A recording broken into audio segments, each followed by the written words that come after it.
Motocross is inherently a difficult sport, and if the veterans of this sport aren't giving back, then it suffers. Why do I say that? Because about 6 years ago I decided to get into this sport, and for at least a year I doubted my decision until I ran into a guy named Ike, who came up to me realizing that I was struggling and probably going to end up hurting myself, told me to follow him a few laps down at the intermediate track. So we did a few laps around the intermediate track, and then he pulled off to the side, and I pulled up to him, and he gave me a handful of tips to work on, and then just pulled off. So for the next 4 or 5 months I decided to work on these tips and stick with it until I ran into him again out here at NCMP, and he pulled up to me and asked me how things were going. He then suggested that I come out and train with him one-on-one, and that is what he does. So over the next probably 4 or 5 months I came out and trained with him one-on-one. And once he got me to a point where he felt like I wasn't going to end up hurting myself, he suggested that I come out and ride with him on an occasion, and that he wouldn't charge me, but he would still work with me. So we did that, and he even suggested that I come out and race with him. And so we did a few races together and had a ball.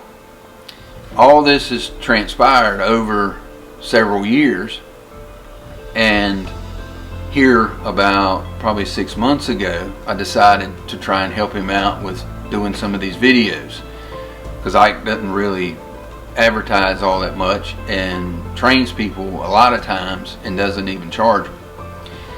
So I suggested about 3 months ago that he go out and race the world's vets at least one last time.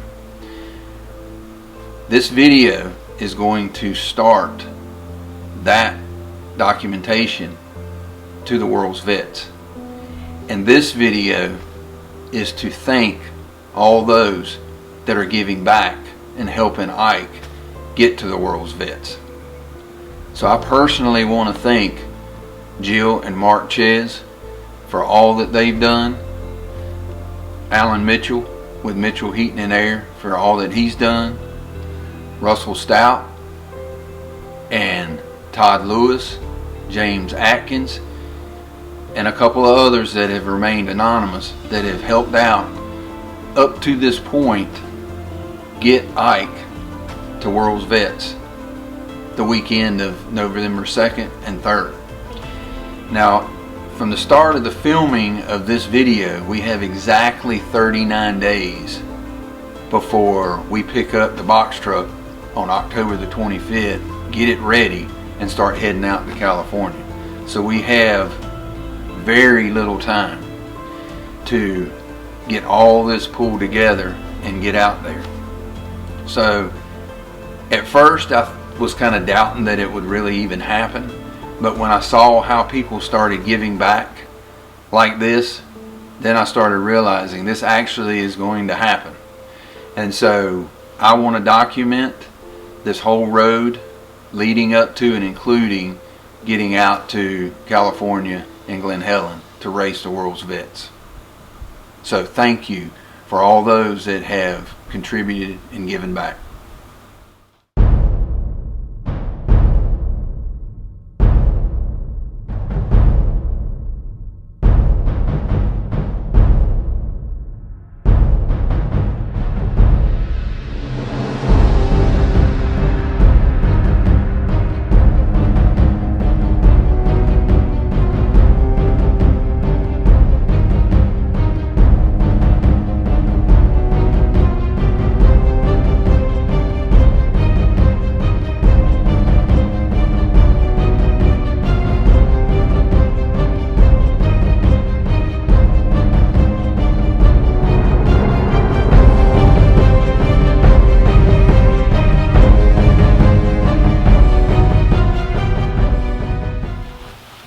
So here's the start of the long journey. We got a long ways to go and only 39 days to get there. So like I said before, we leave October the 25th to head to California, And so this is the start of the journey. And I want to introduce you to the guy with the accent. So as we've noticed, you do have an accent. Some people think you're from Australia. How about you clear up some... I don't know why I have the accent. I've been here for 30 years, you know. I shouldn't have it by now. Right. When I go home, I speak to my buddies and they all just say, stop trying to be an American, you know, talk properly. Right. So I want to take a minute to introduce Ike and everybody kind of get to know him. He's very grateful, and so he wants to take an opportunity to talk to you all and tell you a little bit about himself. And so... Alrighty. Well, my name's Ike Dejager and I'm originally from South Africa. I've been riding motorcycles almost all my life, road and dirt bike, mainly enduros in South Africa. But I tried to go to Europe and I lived there for about 7 years in Lausanne, Switzerland, trying to make a living out of working with motorcycles, but it was very difficult. So about 30 years ago I came to the States, and wow, I haven't looked back. I'm so happy. I'm an American citizen and it is absolutely awesome. I love racing here. I've raced quite a bit. I've raced Loretta Lynn's. I won the plus 50 in that. I've raced the World's Vets in the pro class, the plus 50 pro class. I won that. And I've also won the 65 pro class at the World's Vets.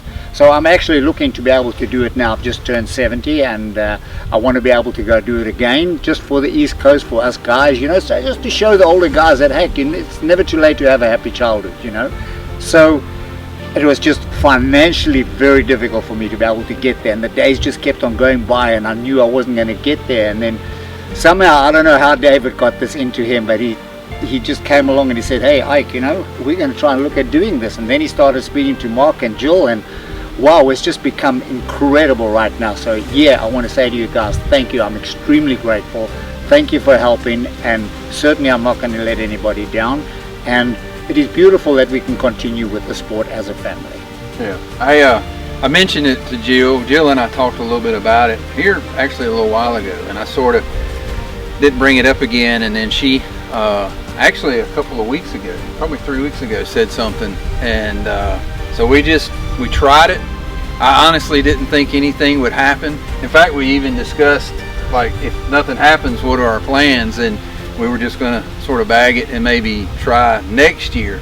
But it has really kind of picked up steam, and so it looks like it's going to happen. So we're definitely it's looking good. So yeah, and I want the older guys to also know that if you have a passion for something, yes, stick to it. This is a beautiful sport, an incredible sport. It's demanding, yes, but do it. It's never too late.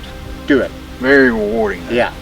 From where I came from when I started, it was so difficult, and I noticed that, and so he's turned this into a passion for me, and so, you know, it's wonderful to see all of you all giving back to him to get out here. So that's awesome. Yeah. Great. Come on, let's go ride, man. Let's do it. Okay, well, I guess some of you guys must have recognized this bike already. This is the bike that belongs to Mr. Mark Chaz, this bad boy here. He actually said I could use this bike to go to the World's Best, which I'm really excited about. Obviously, I have to tweak it out a little bit, but by the time race time comes, it's going to be ready for us to roll.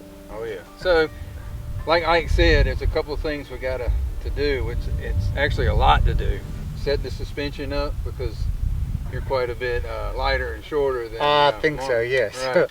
So Donnie at Evo is going to step in and help us out. I think we're going to have to respring it and probably change some of the dampening settings and stuff quite a bit. And then obviously we got to put a number 20 on there. Yeah, we're going to change all the graphics. We're going to have NCMP graphics and Brewer cycles and stuff like that. We're going to have all of that. Yeah. So also we'll see if we can't get a Mitchell Heating and Air sticker on there. He's helped out a lot. Oh, definitely. Yeah. All right. So, which brings me to where we're at now. So,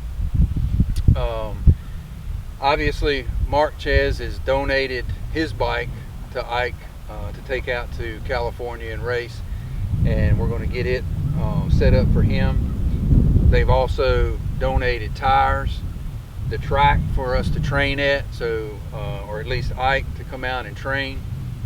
And then Mitchell Heating and Air is taking care of all our transportation out there, which is a huge expense. Rusty Stout has given quite a bit. And then there's been some donations through the GoFundMe page that I mentioned earlier, which is amazing. So where we're at right now, we have, I think, about $675 in the GoFundMe. 775. Is that what it is? I'll check. Okay. And then we've got about $500 in cash. Mark's loaned us the bike. I went out and talked to Penske in Morrisville, and they have given us a box truck for 2 weeks, unlimited miles. We have to take care of the gas for $540, and that includes insurance and everything. So we got our transportation taken care of, and quite a bit of cash. That box van's going to be our house for 2 weeks. Right. And so we're planning on sleeping in it quite a bit, and all the way out there and back to try and cut down on expenses. So it's looking good. So yeah, no, I'm excited. We're getting there. Right. We're just, there's a few more things that we have to get together. But, get you used to this thing. Yeah.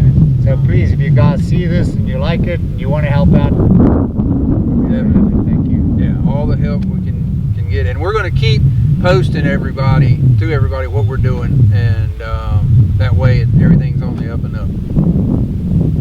Awesome.